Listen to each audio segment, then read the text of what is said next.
to the Life of Phys Podcast. I'm your host, Tyson Martin, and on this episode I have my friend Scott Graham. Scott is a British Columbia-based photographer, videographer, and has a YouTube channel. Today we discuss the current state of social media, traveling to Qatar to shoot an F1 race, the connection between creativity and mental health, and why building a community is so important. Now let's hear a word from our podcast partner and get to the show. The Life of Phys Podcast is lit by HoboLight. HoboLight is on a mission to empower creators to elevate their creativity with lighting kits made to last and built to inspire. These lights are bold, beautiful, and powerful because HoboLight believes that your lights deserve to be seen. To learn more, follow them on Instagram at HoboLite.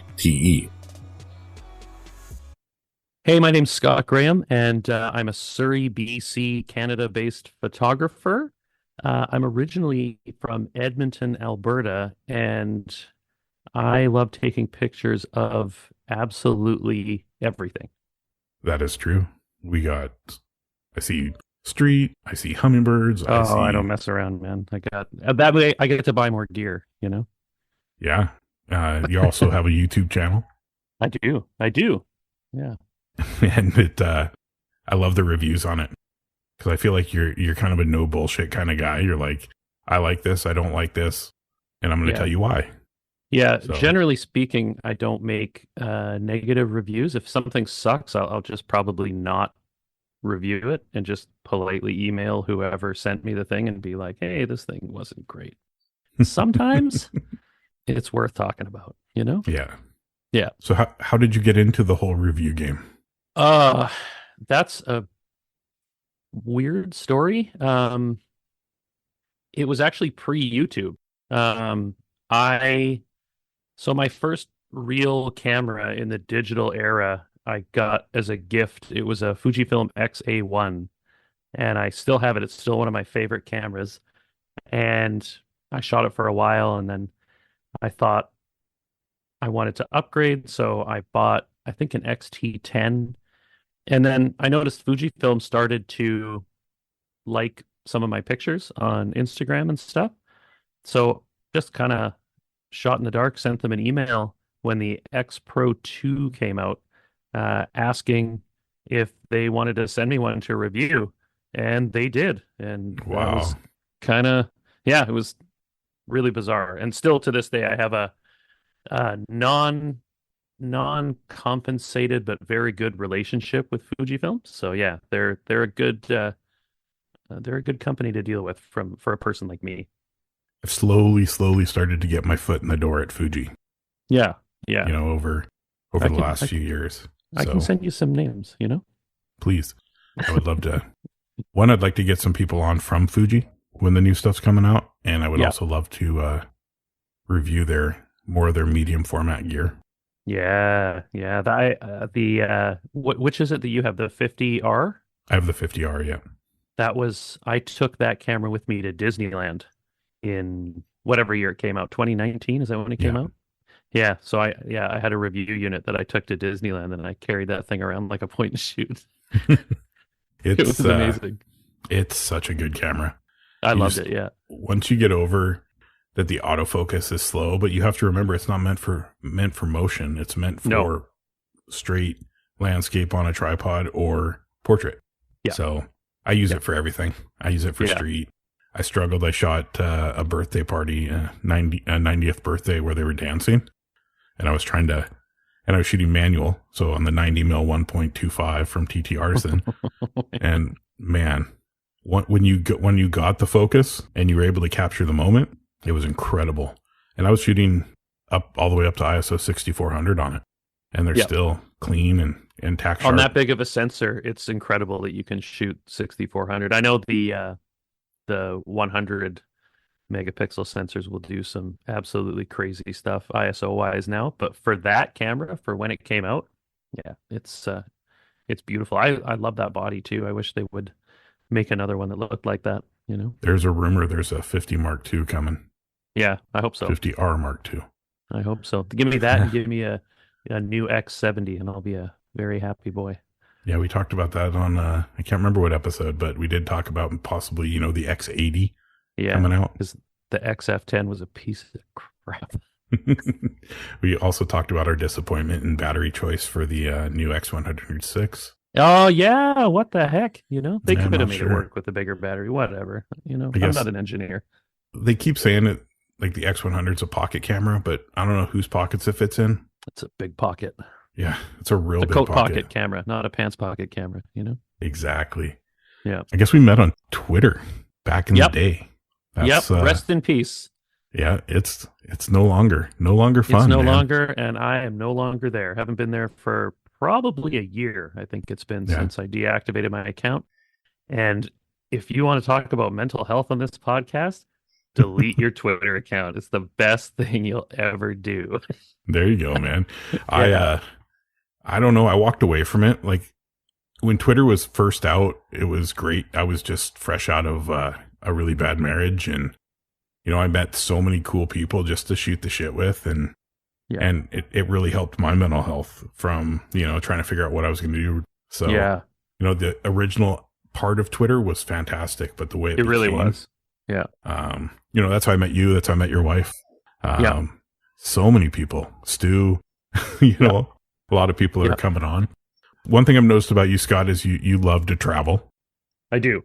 You're constantly have something planned. I always see something pop up like, oh man, I'm so excited to go here or go there. You love Disneyland. Yes. Disneyland I seems to do. be a favorite. Yeah, it is. It's so expensive now, though, so that's not really a place that we're planning on going back to anytime soon. I think the last time we were there was 2019, and it was really expensive then. But I think since the pandemic, it's gotten just absolutely bananas expensive. So Yeah, it's ridiculous it's a how much shame, things are you costing. know? Yeah. Yeah, just everything's like that. But yeah, Disney in particular, it's like outrageous. Yeah.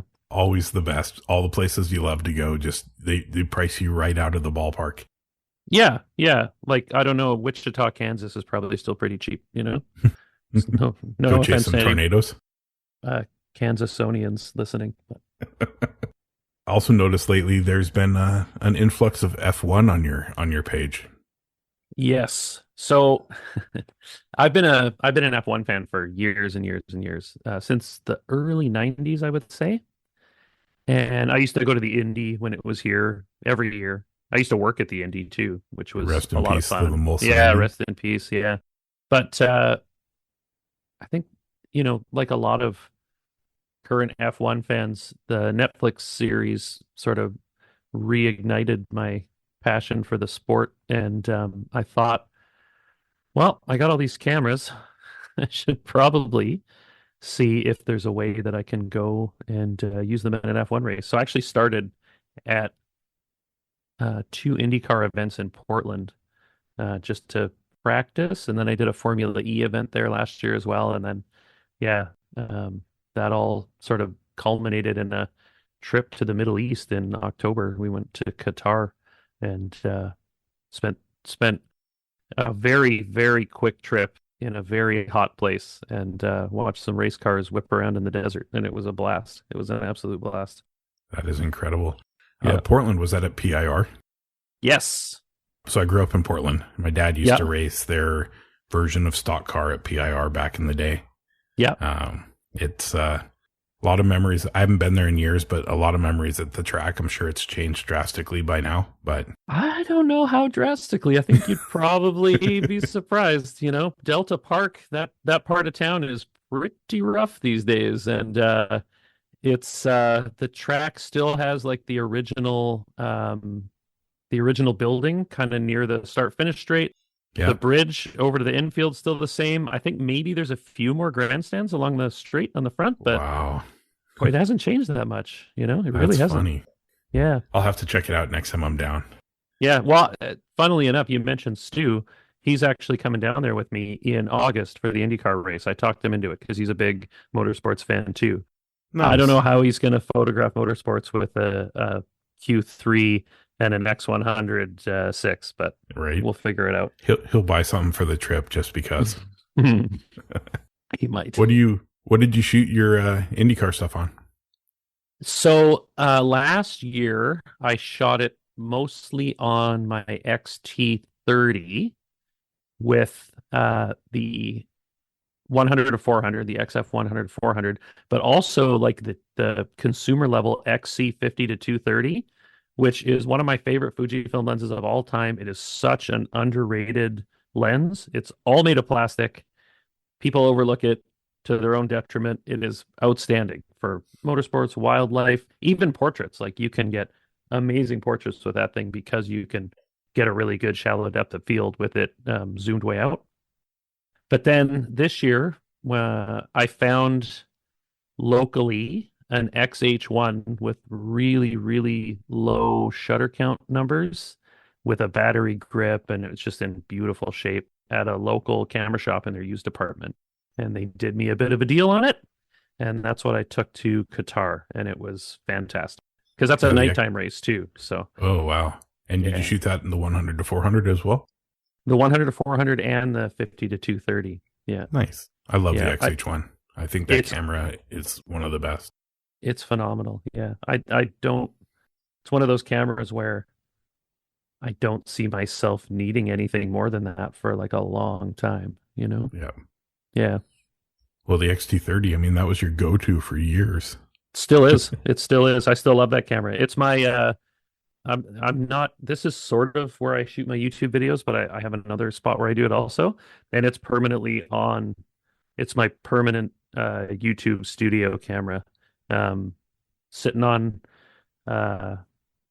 small rig gear tree with Sigma 16 1.4 and a Comica shotgun mic and a nice little wand light with a softbox on it. It's like this beautiful little compact setup. I love that camera. The autofocus on it for face tracking and stuff is still really good. So yeah, until it stops working, I think that's where it's going to live.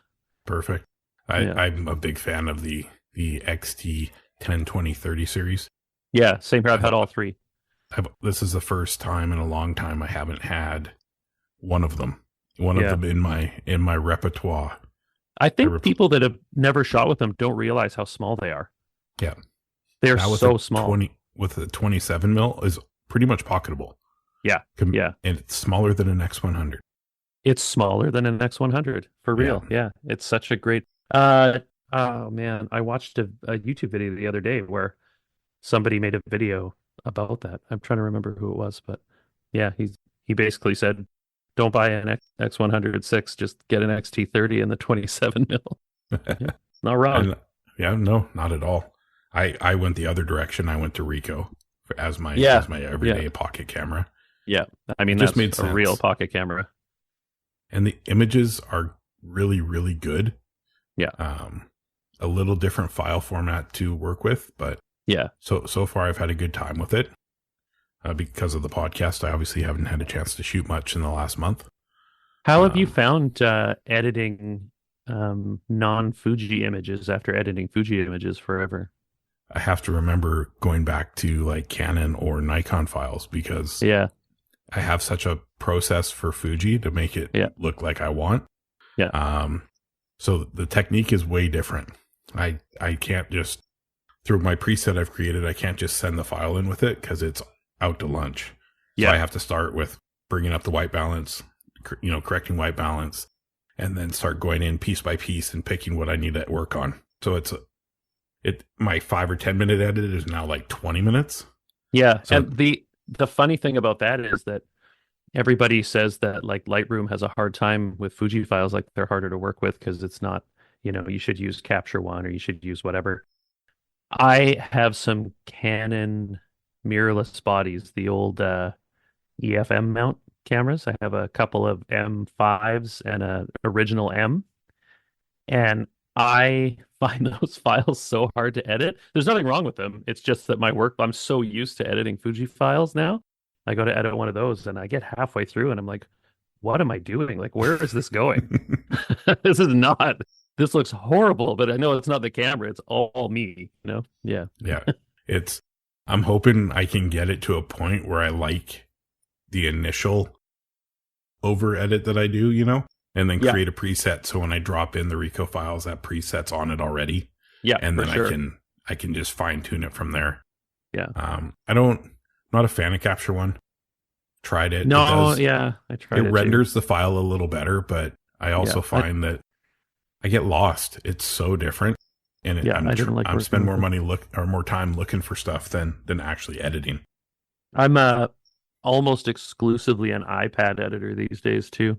Oh, nice. Yeah, so, iPad, Apple Pencil, and Lightroom. Yeah, yeah, I have my. I sold my MacBook Air to my son. Yeah, and then when I decided to do the podcast, I bought it back from him because I wanted to have something I could make mobile. Yeah. And my wireless, I have the wireless Go mic set up, and they attach to it, so I can just use those with the MacBook or my iPad. I do a lot on the iPad as well. So iPad Pro, Apple Pencil, and Lightroom.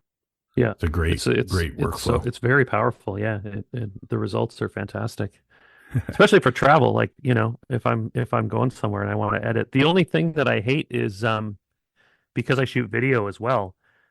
It's hard to back up files without a laptop. I used to have this little box that had its own Wi-Fi signal and an app that you could plug a memory card into, and you could plug a external hard drive into. I can't remember what it was, but it was fantastic. You could do it all wirelessly, and they stopped supporting it. So the app doesn't work anymore. So if you go to use it, it just bricks. It's so annoying. Yeah. I kind of think maybe I want a Chromebook for travel, like a semi-powerful Chromebook, like convertible tablet sort of thing, so that I can quickly drag files across, but also use it like an iPad, I don't know. I'm always trying to find something. It's that problem with never being satisfied. Well, if I just had that. Yeah. Yeah, I do that. Yeah. I made what got you into photography? There's a few things. Well, I used to do food blogging, like back when that was cool, like around Olympics time here, like the 2010-ish era. Yeah. And I started taking pictures of the food I was eating, obviously, because I was posting it online, and cell phone cameras at the time were pretty bad. And then I wanted a better camera for that, and that's how I ended up with that XA1. And then I just started using it all the time. And then my mom actually gifted me some film cameras that were hers and my grandpa's. And I bought a couple of lens adapters for it and just got into like vintage glass really fast. And yeah, it just sort of took off from there. The food blogging days are way far in the rearview mirror, and the cameras are still here. So yeah. Food blogging. I remember when that was just, it was everything. Everybody was doing it. Yeah. I used to get free dinner all the time. It was the best. Oh, yes, that's it. This podcast is all about 5-star hotels. Yeah. Hey, listen, it works. Does it? Yeah, it does. It does.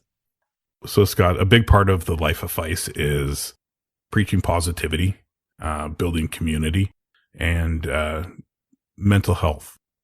So mental health and your creativity, how do they connect? Oh, man. Photography for me, and maybe I don't shoot as much now because I'm actually like in a really good place. I don't shoot as much.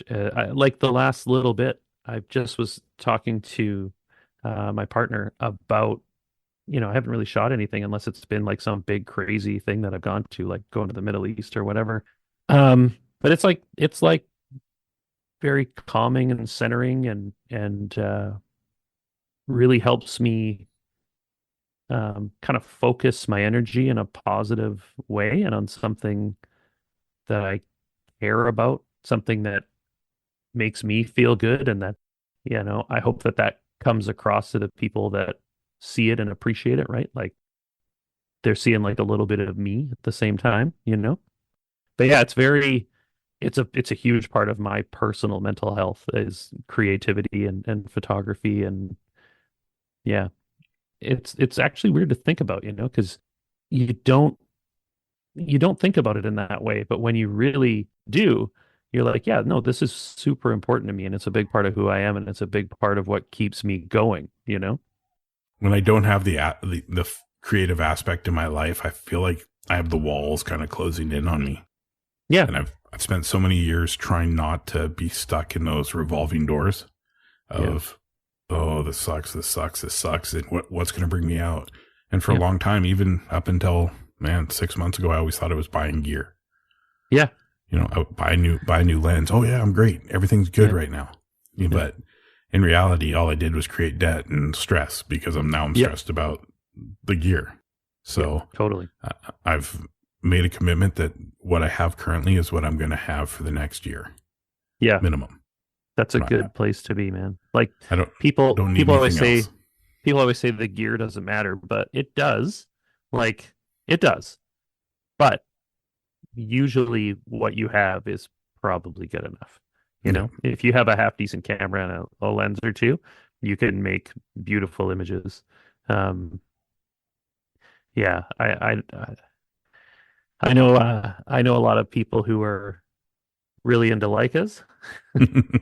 We won't mention any names, but yeah,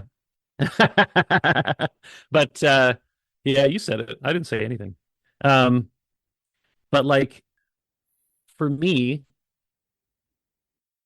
you know, the camera has to be fun to use. If it's not fun to use, I'm not going to shoot with it. Like that's why I don't like Sony's in particular, because I find they're more like utilitarian. I felt the same way about the Z series from Nikon. Yeah. Very much like a tool as opposed to like a thing used to create art. And I feel like Leica has really cornered that market of like, this is an experience, you know? But is it an experience that's worth 5 figures? I don't know. Not for me. No, it's way out of my realm. Now, if they want to send me one, I'm not going to say no. No. But I'm trying to remember. I actually think it was Lindsay who said, "Oh, my partner shoots Fuji." Yeah. And I was like, "Really? Oh, that's cool." And then, so I think that's probably when I started following you. Yeah, and I think so. I saw your YouTube, and now I'm always guaranteed one of the likes on it. Yeah. You every and time Stu, it pops up. you're my notification squad. Yeah, I'm like, yes, another one. And that's what community is about, right? Like building a community of people that you can rely on. Yeah. You know, you're doing pretty good on there. You got a good number of followers. I do all right. The thing for me is like, I was talking. I went for brunch with Stu like a month or whatever ago. I haven't seen him since before the pandemic. I actually borrowed a Switch Pod. Do you remember the Switch Pod? It was like this vlogging tripod. I made a video about it in like December of 2019. And then I didn't see it. It was his and I borrowed it from him. And then I didn't see him until a couple months ago because of the pandemic. And I brought him back his Switch Pod. But, you know, we were talking about my YouTube channel, and, you know, he's a super supportive guy. He's great. I love Stu. And he was like, you know, you got a good little following going. And I said, it's funny, man. Like when I put my foot on the gas, I see the growth and I see what it could turn into. But I have this great job like outside of photography and whatever.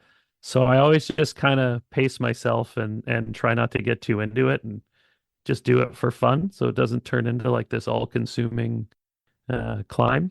Yeah. Yeah. It's funny. There's definitely a recipe, and it's pretty easy to figure out once you're there. Once you get a couple of videos that, oh, okay, lots of people are watching this one. I don't really want to make those kind of videos all the time. So yeah, it's definitely it's a fine line, right? Yeah.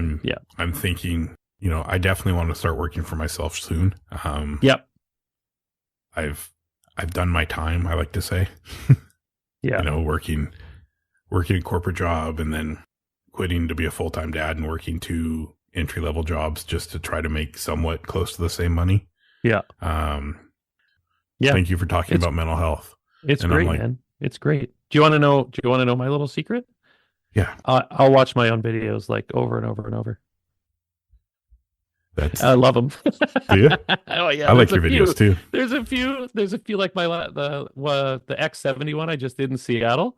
I've probably watched that all if you look at the number of views on it, they're probably half me, I swear.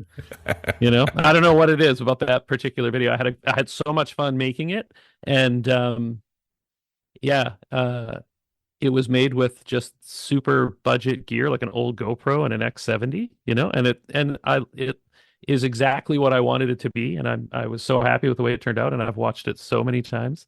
It's so funny. And then I make like random little short films too, like just we'll go somewhere and I'll just take my camera out and film stuff and then put it to music, and I'll post those on YouTube, and like 38 people watch them. They're my favorite videos. Nice. That's yeah. Nobody watches them. I love them. Love them. We'll have to go for a juice and discuss how I get started in video.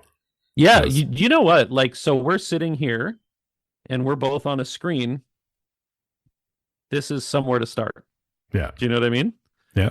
The video aspect of a podcast is very underrated when you start out, Yeah. I've had a few guests that they're like, "You're not doing the video, right?" Because they're so worried about what they look like. Yeah. And I'm like, "No, that's fine. I'm not." Yeah. But I have everything archived. Yeah. So I've archived every video. Yeah. Just you never know. You never know. It might be something I want to go back to. Mm-hmm. But I can see things when I'm out. Like, okay, I could film this and then I could transition it to this over here. But when I get the camera to try to do that, it doesn't. The brain and the camera don't coincide. So yeah. I got to work on that. Yeah. I've had every kind of video tool you can think of, and it lasts like 3 months and I sell it. Yeah. I'm lucky because like a lot of the stuff that I use for YouTube is stuff that I've been given to review. Right? Well, like this microphone. This review. Yeah. This microphone. I'm looking at 1, 2, 3, 4 microphones right now in this room that I've been given to review. I have 2 more at my other spot. There's like lights all over this room that are all from. Nice. I realize I look like I'm lit by a flashlight right now, but yeah, like it's so funny that I could set up an entire YouTube studio minus the camera, probably 3 times over with the stuff that I've been sent to review. It's nuts, How did you just reach out to companies, or did they just start reaching out to you? They started reaching out to me. Yeah. So that's the thing about working with Fujifilm is like, I'm so grateful to them that we've had this sort of ongoing relationship since 2016. It's been, 8 years now. I haven't done anything for them this year yet. The last one I did was the XT5, but because of those videos and because they had some traction and did some numbers, I don't know if there's PR companies or exactly how it works, but all of a sudden you start getting random emails from companies like I don't know, Solrig or Viltrox or Jiyun, like all these. Definitely, there's some brands like Smallrig was nobody when I started reviewing their stuff, and now everybody's like, "You want a camera cage? Smallrig." Yeah. Yeah. So I love their stuff. It's great stuff. Yeah. I still have I have an XH1 Smallrig L bracket if you need one. Do you really? I do. I'll dig it up for you, buddy. I'll find you something nice. What do you need? I'll dig through mine. We'll talk after. We'll figure it out for sure. Yeah, barter system. I also, if you know anybody who has an XT5, I have a Smallrig cage and grip. I don't. I actually did when one of my Smallrig videos was an XT5 cage giveaway. And I sent it to a guy in California who we still follow each other on Instagram, and like he just store all the. That's cool. Years ago, yeah, or maybe it was XT3. I don't know. Anyways, one of them. They're all the same. One of them, yeah. Yeah. Well, they're not. The XT5 was a fantastic camera. Yeah. But it didn't have the soul of the X Pro 2, so I sold it back to an X Pro 2. I love Fujifilm, but I totally hear what you're saying. The newer stuff, it's just a little too clinical, I think we talked about that when you posted a picture. Yeah. It's like, man, I love that camera, but there's something about it. Yeah. It doesn't have the same. It's beautiful. Like, so I have you talk about streaming down or streamlining your gear and like getting rid of stuff and whatever. I have such a problem selling stuff. Do you want to know what Fuji bodies I currently own? Sure. Do you want, Let's okay. let's throw it out there. Christ, I'm saying this out loud for the first time. Lindsay's going to listen to this, I swear. Lindsay, don't listen. Plug your Yeah. ears at this point. So I have an XH1. Yep. I have an XT30. I have an X Pro 1. I have an XT1. I have an XA10. I have an XA1. And I have an X70. Is that it? That's it, I think. That's amazing. It's so stupid, man. I need one of them, you know?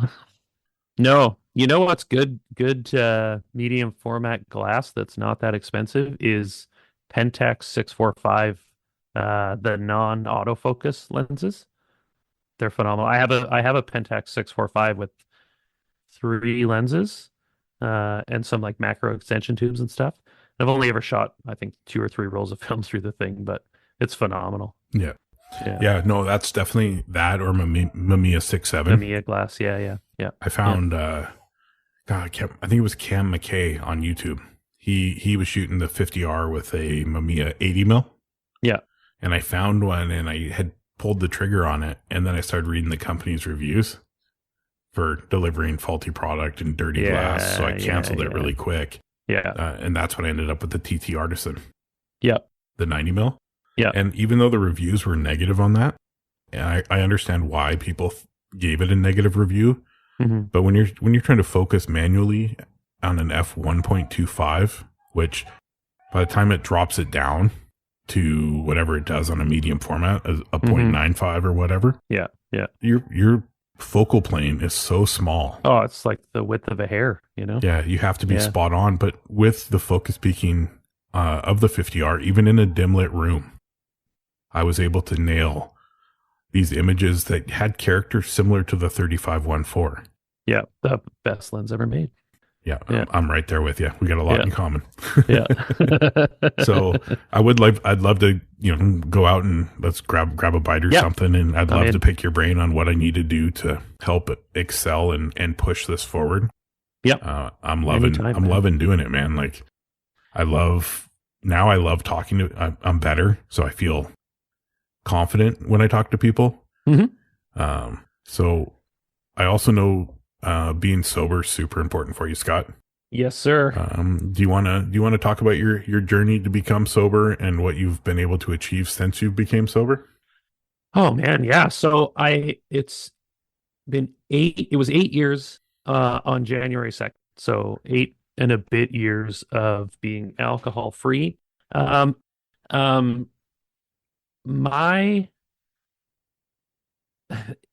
It wasn't something that I planned either, the getting sober. It was dry January that's 8 years long now. I just got a text while we were sitting here from my friend Alan, who I went to Qatar with. Yeah. He's one of the owners of the Hog Shack in Steveston. Shout out Hog Shack in Steveston. I'll definitely put them. I love the Hog Shack. Oh, yeah. John and Alan are like the best guys too, the owners.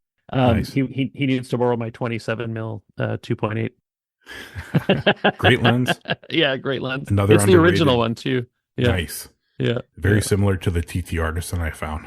In Quality. I haven't shot with that yet. But everybody says it's really good. I keep saying TT Artisan because I'd love to work with them. I love their glass. People don't give it enough credit. No, it's great. It's great. Yeah, it's great. All right. So back to January. 8 years of dry January. 8 years of dry January. Yeah. Alcoholism runs in my family. My dad's twin brother has been sober for, I don't know, 20, 30 years. My grandpa was an alcoholic and died very young because of it. And I can't even put into words how much it's changed my life getting sober. I'm so glad that I'm at a point now where I don't even think about it anymore. It doesn't cross my mind that it's different, that I'm doing something different, because I'm just like so happy and fulfilled and it's it's changed my life. Yeah, it's really changed my life. I was kind of a what would you say? Not a binge drinker. Like I wasn't somebody who drank every day. But when I did, I didn't have a ton of control. And that led me to situations where, you know, you have a few drinks and things can go a little sideways. And that was starting to happen way more often than it needed to for someone my age. I had a daughter and I had this great job. And I thought, I'm just this dry January's gone so well. I'm just going to keep going, and it's been great. I did smart recovery meetings online for probably a couple years, um, and they were fantastic. I didn't do them until I was sober for I think about 4 or 5 years, and I should have done them earlier because they just give you this little community of people that when they start talking about their sobriety, you're like, oh yeah, yeah, I feel that too, or that happened to me, or it was something I should have done sooner. Um, but if there's anything I could say to anybody about sobriety is you don't even have to have a problem with alcohol or drugs or whatever. It, it can change your life regardless, right? Because sometimes you just kind of don't realize how much of it's a social crutch or it's a something you use to self-medicate or maybe it's causing some anxiety and depression. You think you're actually like making it better by having a drink, but in reality you're making it worse. And I think people have a hard time wrapping their heads around that because it seems to calm you down, but doesn't really, Yeah. I remember when it came out, I think it was on Twitter. You and, oh man, I can't remember the guy's name. You both kind of did it at the same time. hmm hmm And it was neat to watch your guys' journey.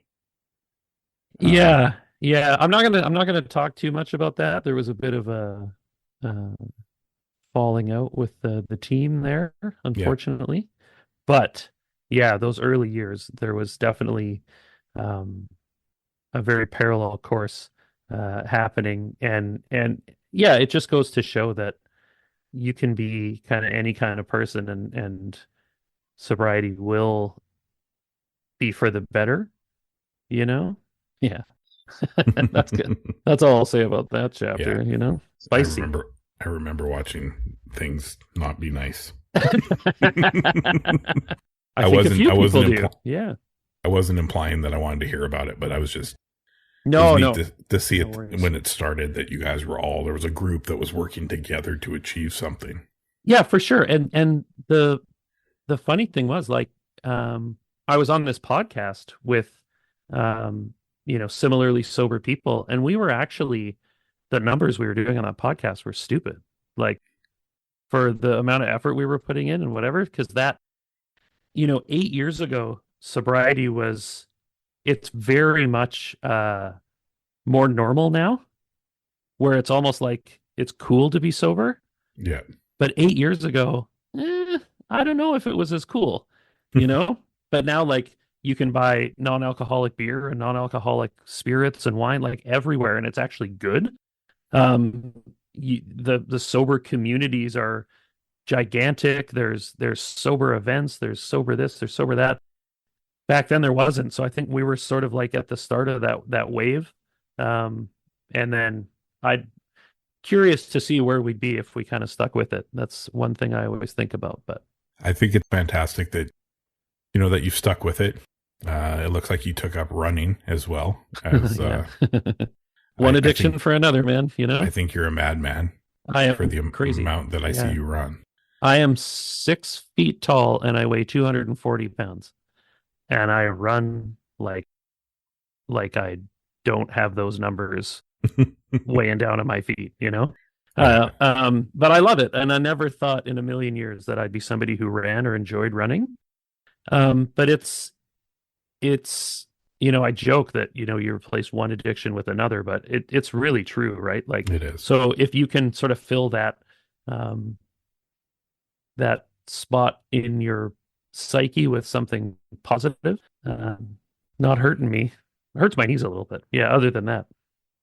There's so many things I'd love to do that my body is like, good luck. Yeah, Get out of bed without hurting yourself. Yeah, it's, yeah. Once you get over the big 4-0, stuff starts to sort of fall apart quickly physically. You're knocking on 50's door. Yeah. It's crazy. I can't believe like this year I'll be 50. Oh man, no way. Yeah, 50. My daughter turns 30 in August. That's crazy. That's crazy. Wow. But, my youngest biological graduated high school last year. Yeah. Wow. So, I've got 2 grandkids. Like, yeah. Life is crazy. That is. Never would have assumed that. One, I never assumed I would be here on a podcast talking to people, hearing their stories, giving them a space and a platform to just talk about themselves and let people know who they are. Yeah. I feel like it's a way for everybody to just get to know these people that you may feel more comfortable reaching out, asking questions, building a community. I just got so sick of the competition and the gatekeeping. Yeah. The talking bad about someone because they ask you a question. Like, come on, give your head a shake. What is your thought process on that? Well, so I don't know if I have a real thought process on that, but what I will say is that what you're doing on Threads is fantastic. Fantastic. You have taken to that platform in such a big and positive way in the photography community, and to see it like going somewhere is really exciting. And I think it's fantastic because, you see it on Threads, you see it on social media everywhere, oh, well, if you do this, you're not a photographer, or if you blah, blah, blah, like, it's just the stupidest shit that people say, and there's no need for any of it. It's, who cares? Like, I'm not here to compete with anyone. If anybody wants to know, you could ask me what every camera setting was on a shot and what edit I did to it, and I would tell you every single thing about that image. And you want to go out and make the same picture? Go for it. If that helps you learn, it's great. Exactly. But it would be different. That's what people don't understand. Yeah. You could take 10 people to take the same exact photo and the same settings, same editing tools. Yep. And every one of them will look different. Yeah. But I think technique wise though, like learning, like for me, for motorsports, it took me so long to figure out how to shutter drag properly for like a fast panning shot to get motion in the background, but keep the car sharp. And that is definitely a tough skill to learn. It is. And I actually asked a couple of motorsports photographers kind of what they do. And one guy answered me. His name's Gannon Burgett. And he was like, oh, this is kind of how I ballpark my settings. This is the shutter speed I use. I try to have a higher ISO, but a lower shutter speed, and tends to work out. He's like, let me know how it goes. And it worked. So, yeah. And that's what we need. And that's what, when I jumped in, and I didn't invent community over competition by any means, but I just felt like this is a new platform. I wanted Threads to be different than Instagram. Yeah. And I just started pushing it, and I started pushing people, artists that I would see pop up, and they'd have something that just spoke to me. And I just was like, you know what? I'm going to share this. I'm going to share this person's work with the community over competition hashtag. And I mean, it's taken off, and I'm blown away. I sit in the background now, and I just, I watch it, and I watch people like, thank me for doing this work.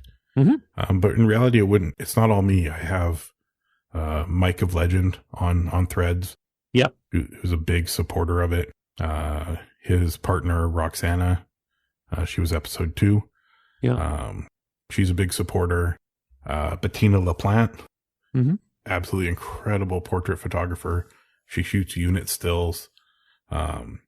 She's episode 8. But she's a supporter of it. And I mean, I'm starting to see some big names they're really like starting to see, okay, this is something. And maybe if I help people, that's going to expand what I'm capable of doing. Mm-hmm.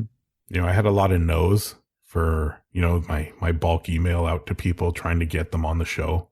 Yep. I had a lot of no's that have now that there's 3 episodes out that have turned to yeses.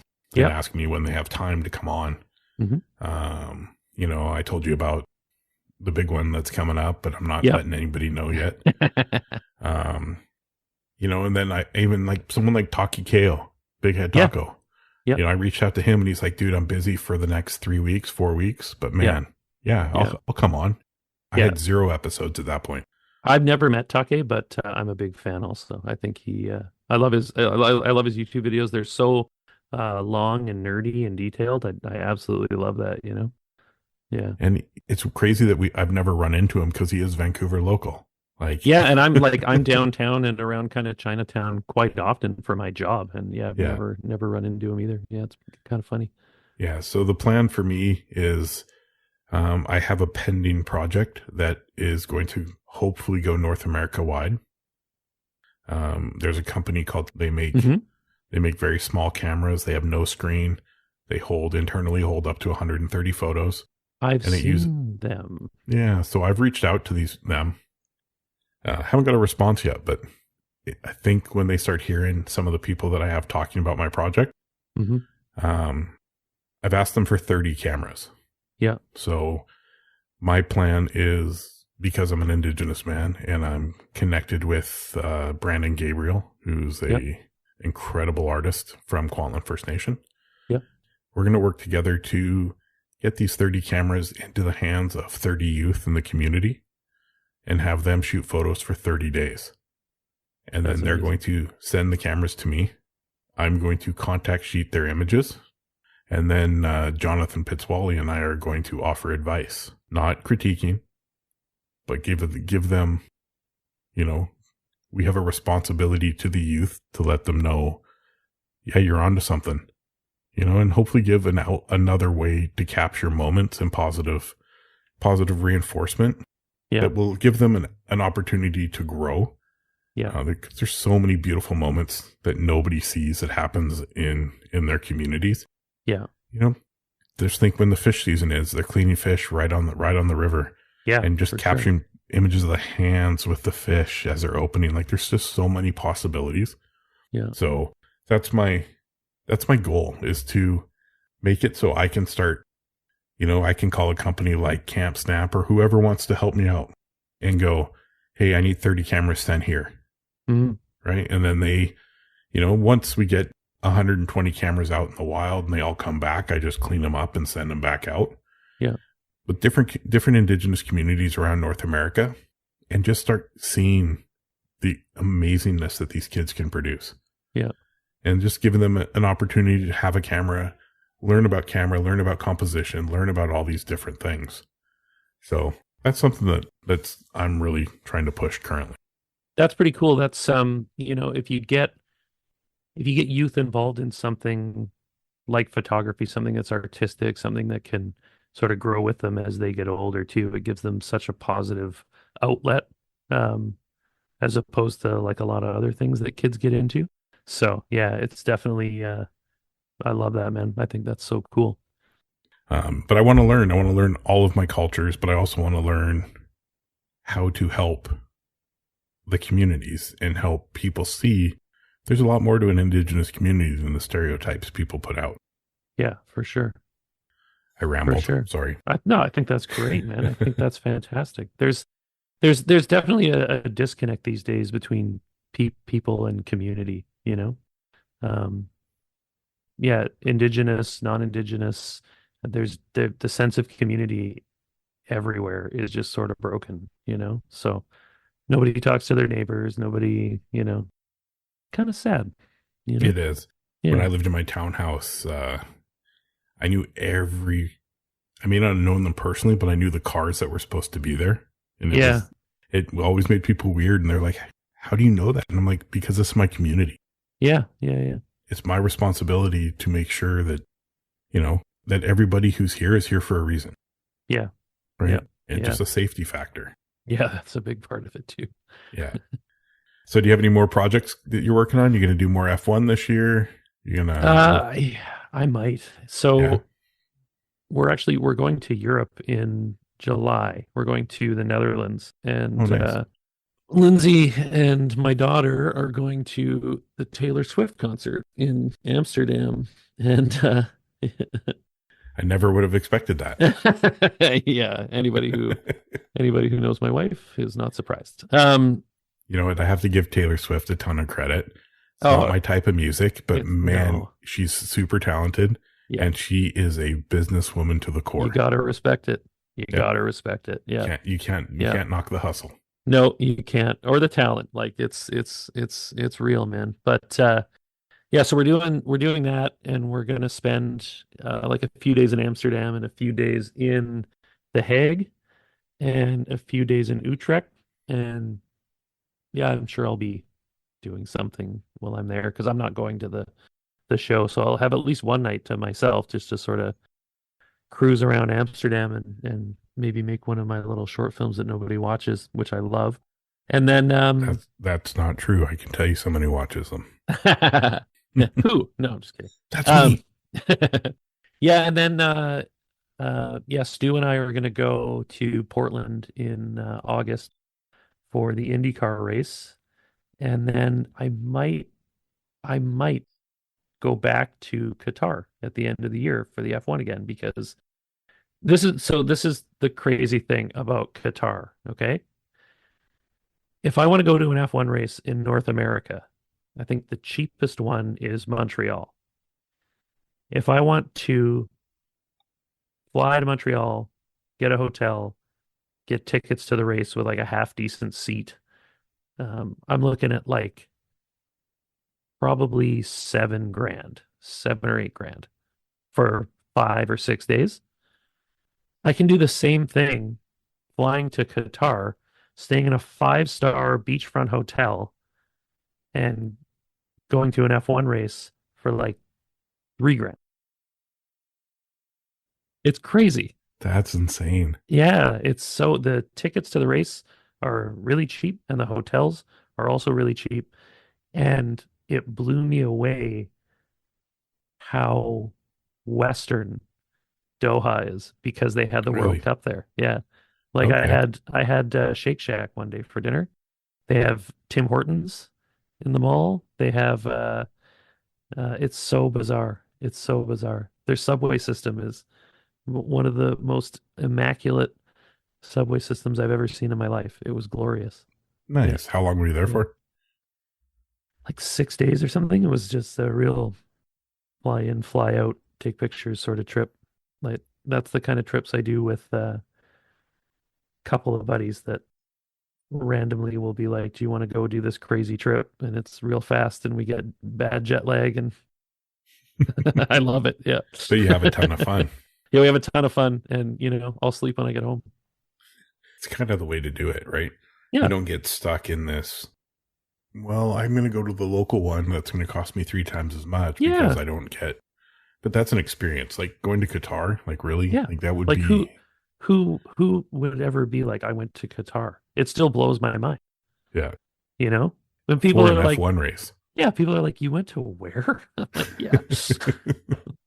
It's wild, man. Yeah. And I like short trips to like really far away places.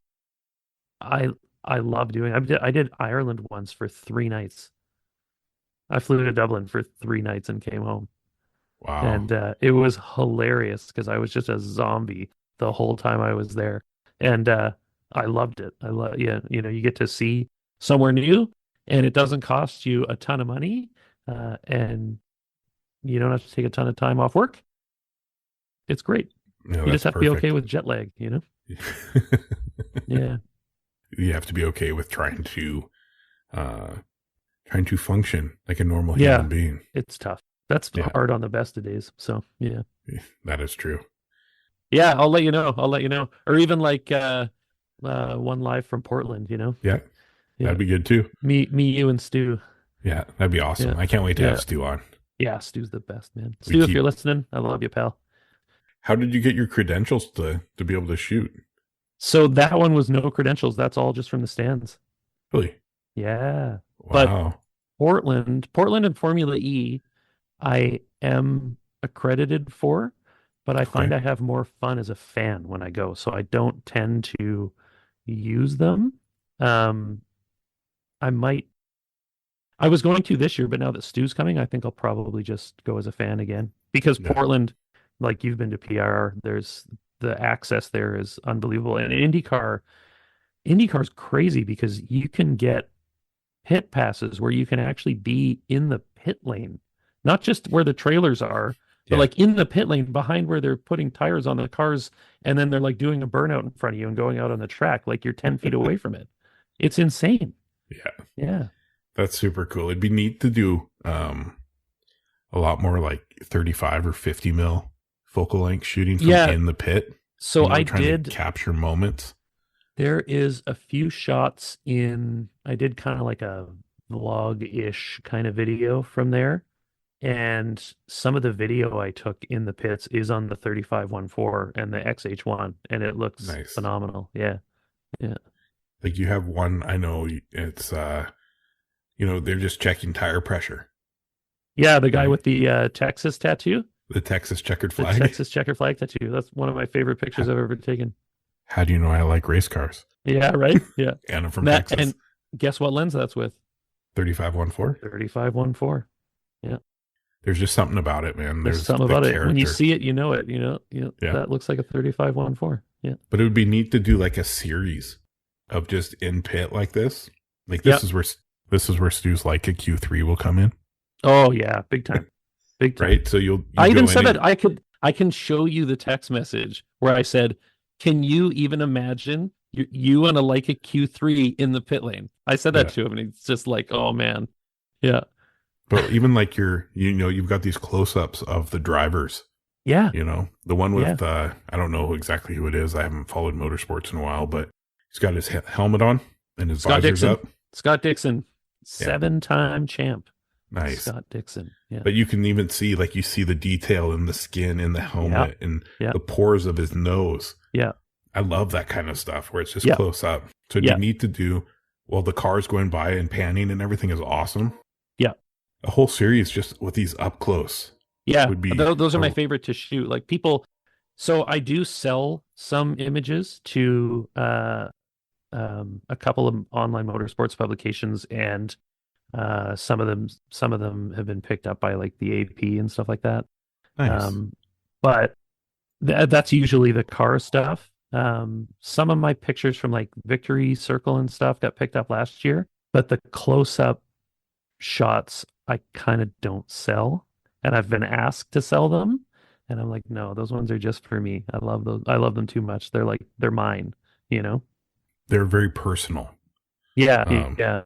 What would be super cool is, get yourself to a position where they're like, hey, we need you to go and cover all these races. So you do your images for them, but you spend that little bit of time capturing those up close and personals, and you just create a photo book of it. Yeah. It would sell like crazy. There's so many big fans of F1. There is, man. Yeah. It's very popular. Very, very unbelievably popular right now. So yeah. Exactly. Yeah. It's awesome. It's nice to finally sit down and chat with you, besides over Instagram. Yeah, totally, man. Yeah, this has been great. I look forward to, watching you continue to grow and keep doing what you're doing, because I like the one click. I like that on your YouTube. Yep. So any last words, anything you want to give some advice to people just getting started? How to avoid some pitfalls? It's okay to shoot JPEGs. If you don't want to edit photos, start out shooting JPEGs. Especially if you're shooting Fujis, throw a classic chrome on there, throw an Acros, and just shoot some JPEGs and just practice composition. And then if you want to get into editing later, knock your socks off. But it's totally fine. Straight out of camera is totally fine when you're starting out. Don't get intimidated by needing to edit and learn two things at once. That's my Yeah, advice. Yeah. exactly. And put the time in, put the Yeah. hours in. Yeah. It takes time to get proficient. So Yeah. put the time in and you will improve. Totally. It's every podcast we've talked about people wanting to pick up a camera and be the best right away without actually putting the hours in to learn the craft. Yeah. Yeah. If you put the time in, the rewards will come, but people need to stop looking for that instant gratification when they first start photography. Yep. And composition is so important. Light and shadow, unbelievably important. Yes. And just enjoy shooting, because once you look at it like a business, you lose the enjoyment. Mm-hmm. And I think that's why it took so long for me to start pushing myself outside of my comfort zone. It's because I was afraid I'd lose my love of it, because it's now Life of Phys is a registered business. So yeah. Am I going to keep going? And I'm jonesing to go shoot photos. I haven't shot in a month. So let's go, man. It's been a while for me too. Let's go. Well, we're supposed to get Brady and Stu out. They're going to come out with their the Leica gang. The Leica gang against the Fuji shooter. Let's go. Let's take them down. The Ricoh shooter. I'll come out with the Ricoh. I'll show up with a Canon. Oh.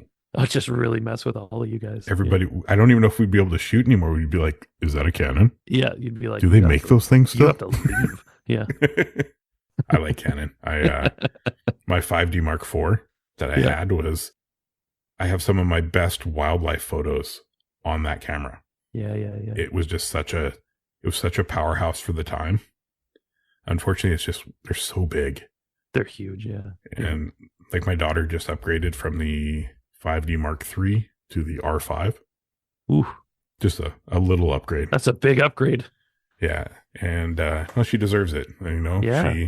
She's worked hard to master her craft, and she hummed and hawed for months. And I was like, you're investing in your future. Totally. People who are passionate are trying to make it a business. They can't be afraid to invest in their craft. No, yeah, it's true. Yeah, like we were talking about, gear doesn't matter, but it actually totally does matter. Maybe not in the way that people think, but yeah, if you have so for me, if I want to make beautiful motorsports photos and I'm shooting fast action at night, I need a certain kind of tool to be able to do that. I'm not going to be able to go out there with my cell phone or with I don't know, some old DSLR and be able to get what I get.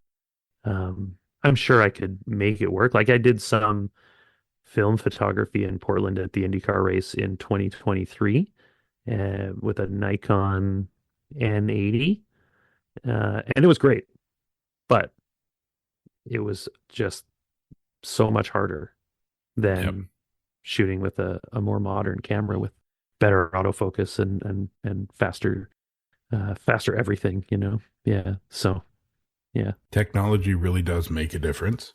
It does. If you were shooting wildlife, fast action, you need the tool of the trade. Yeah. If you're shooting low light, there's a reason that people that shoot unit stills on movie sets are shooting with Z8s and Z9s from Nikon. Yep. But they all have a Fuji or a Ricoh that they shoot personal with. Yeah, totally. And they do. It's crazy. But I've noticed true. Now with the release of like the XH2 and the XT5, you're starting to see a lot of people that shoot unit stills in low light that are actually getting amazing results with that Fuji sensor. Yep.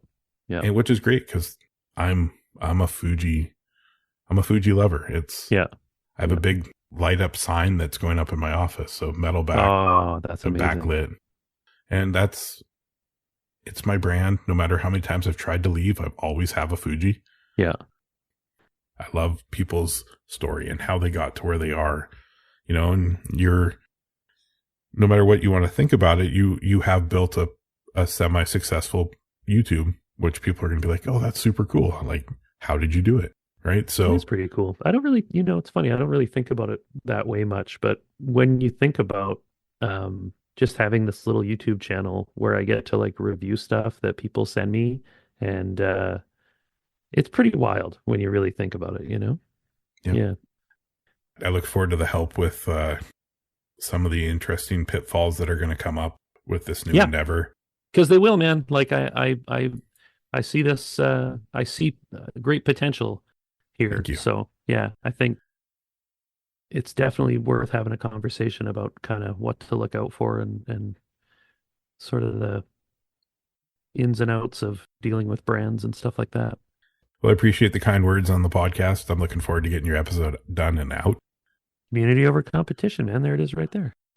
Thank you for tuning in to another episode of the Life of Phys Podcast. We hope you enjoyed our chat, and don't forget to subscribe and leave us a review. Your feedback helps us continue to bring you content and the stories of our incredible guests. And remember to stay connected with us on all social media platforms. It's at LIFE_OF_PHYS, and discover even more stories from the community over competition movement. Have a great day.